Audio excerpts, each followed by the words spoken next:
Hi guys! Welcome back to my channel, Doc Chick here. Ang aking tatalakayin ngayon sa aking video is napaka-importante, kaya sana tumutok kayo hanggang huli. Naniniwala po ako na tayong mga OFWs and mga expats ay kailangan natin itong aking tatalakayin sa video na ito.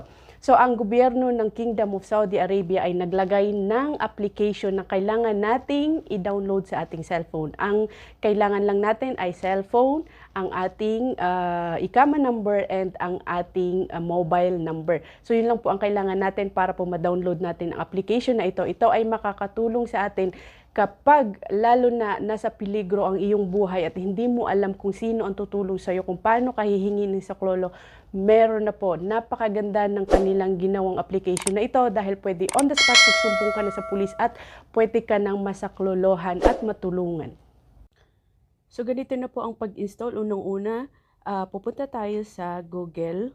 Siguraduhin natin meron tayong internet para tayo ay makapag-download ng tinatawag na Kullu Naam.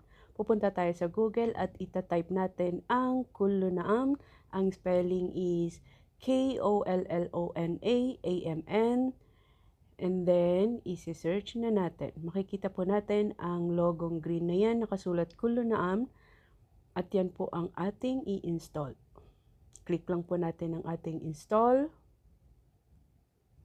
At yan ang lalabas. And then, install. Tapos, magda-download po siya. Downloading.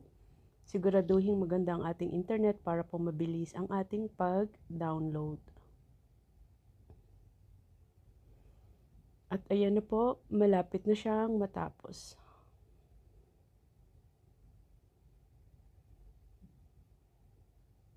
And then, i-click lang po natin ang open pag downloaded na siya.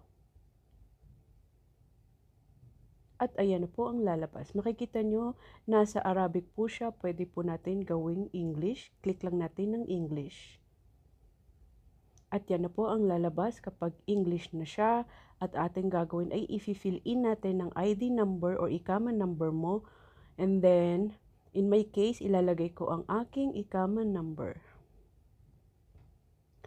Tinatype na po, and after po nun is ang mobile number. Hindi nyo po kailangan hawak ninyo ang inyong ICAMA, basta may ICAMA number kayo. And then after nun, log in, and then meron pong isesend na verification code sa ating cellphone number na nilagay. Wait lang po natin. At ayan na po. Ilalagay natin ang verification number.